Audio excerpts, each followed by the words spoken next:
Welcome to ఎన్నో వేల ముచ్చట్లు. ఏంటిది ఉప్మా చూపిస్తున్నాను అనుకుంటున్నారా? కాదండి బాబు, ఇది మన తెలగపిండి కర్రీ అనమాట. తెలగపిండి అంటే తెలియని వాళ్ళు ఎవరు ఉండరేమోనండి. మన ఆంధ్ర తెలంగాణ ట్రెడిషనల్ వంట. తెలగపిండి ఇలా ఉంటుందండి. ఇది మన గానుగులో దొరుకుతుంది. అదేనండి, మన కోల్డ్ ప్రెస్డ్ ఆయిల్స్ ఉంటాయి కదా, అక్కడ నువ్వుల నూనె నుంచి తీస్తారనమాట. మరి అది ఎలా చేయాలో చూపించేస్తాను రండి. ముందుగా ఒక కడాయి తీసుకుని అందులో కొద్దిగా ఆయిల్ వేసుకోవాలండి. ఆ తర్వాత శనగపప్పు, మినప్పప్పు, పెసరపప్పు వేసుకుని బాగా వేయించుకోవాలండి. కొద్దిగా జీలకర్ర, ఆవాలు కూడా వేసుకుని వేయించుకున్నాక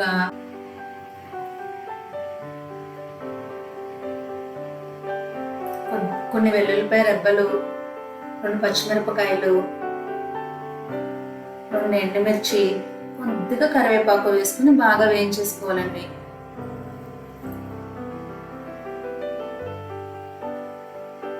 చాలా త్వరగా అయిపోతుందండి కూర. మనం ఉప్మా చేస్తాం కదా, అలాగే అనమాట. అదంతా వేగిన తర్వాత కొన్ని ఉల్లిపాయ ముక్కలు వేసుకుని బాగా వేయించుకోవాలి. ఉల్లిపాయ ట్రాన్స్పరెంట్ అయిపోయేలాగా వేయించుకోవాలండి.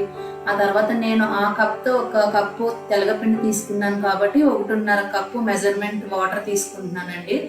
అంతే, ఎక్కువ వేసుకుంటే ముద్దగా అయిపోతుంది. నీళ్లు బాగా మరిగించుకోవాలి. కొద్దిగా పసుపు, ఉప్పు, కారం వేసుకుని కలుపుకొని మన ఉప్మాకి ఎలాగ మరుగు పెడతామో అలానే మరుగు పెట్టాలండి దీన్ని.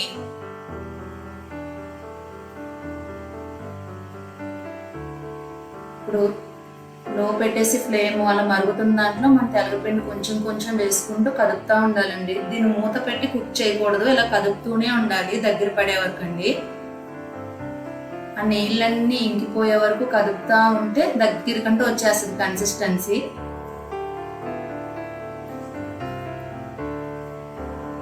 చూసారా, దగ్గరగా అయిపోతుంది. మూత పెడితే ఇది ఎలా అయిపోద్ది అంటే ముద్దలాగా అయిపోద్ది అనమాట. మనకి పొడిగా రావాలంటే అస్సలు మూత పెట్టద్దు. తెలగపిండి ఆరోగ్యానికి చాలా మంచిది కదండి. ఇందులో proteins, minerals, folic acid, iron, vitamins చాలా ఉన్నాయండి. ఇది చిన్నప్పుడు అయితే మా అమ్మ కనీసం నెలకు ఒకసారి అయినా పెడుతూ ఉండేది. ఇది మనకి న్యాచురల్ ఇమ్యూనిటీ అంటండి. ఇంకా బోన్స్ కూడా చాలా గట్టి పడతాయని. బాలింతలకైతే అసలు, నాకు మా అమ్మాయి పుట్టినప్పుడు అయితే డైలీ ఏదో ఒక పూట తెలగపిండితో ఏదో ఒకటి చేసేవారండి. తెలగపిండితో వడియాలు కూడా పెట్టుకుంటారు. మీకేమైనా వెరైటీ డిష్లు తెలిస్తే మాత్రం కామెంట్ చేయండి. చూసారా, దగ్గరికంటే అయిపోయింది. ఇలా దగ్గరికి అయిపోయాక లాస్ట్లో 2 నిమిషాలు అప్పుడు మూత పెట్టుకుని కుక్ చేసుకోవచ్చండి. ముందు వీడియోలో మిమ్మల్ని ఒక క్వశ్చన్ అడిగాను కదండి, దోమ అందరి రక్తం తాగేస్తుంది కదా, దోమకి ఏమి అవ్వదా అని. యాక్చువల్గా దానికి ఎవరో నాకు ఆన్సర్ కూడా చెప్పలేదు. నాకు మళ్ళీ మా బావే చెప్పాడు అనమాట. దోమ మన రక్తాన్ని ఫుడ్ లాగా తీసుకుంటుందంటండి, అందుకే దానికి ఏం కాదనమాట. ఫర్ ఎగ్జాంపుల్ మనం కూడా బ్లడ్ని ఫుడ్ సోర్స్ లాగా తీసుకున్నామంటే మనకి ఏం కాదని అర్థం అనమాట. సరే అండి, అయితే మరి ఇంకో క్వశ్చన్ అడుగుతాను. ఇప్పుడు చీమ పడుకోవడం ఎప్పుడైనా మీరు చూసారండి? నేనైతే ఎప్పుడు చీమ నిద్రపోవడం అనేది చూడలేదు. మీకు తెలిస్తే మాత్రం ఆన్సర్ చేయండి, చీమ ఎప్పుడు ఎలా నిద్రపోతుంది అనేది. అదండి, చూసారా ఎంత పొడి పొడిగా అయిపోయిందో కర్రీ. ఇది అన్నంలో కానీ చపాతీలో కూడా బాగుంటుంది. నేనైతే దీన్ని ఊరికి తినడానికి కూడా ఇష్టపడతాను. భలే కమ్మగా ఉంటుందండి.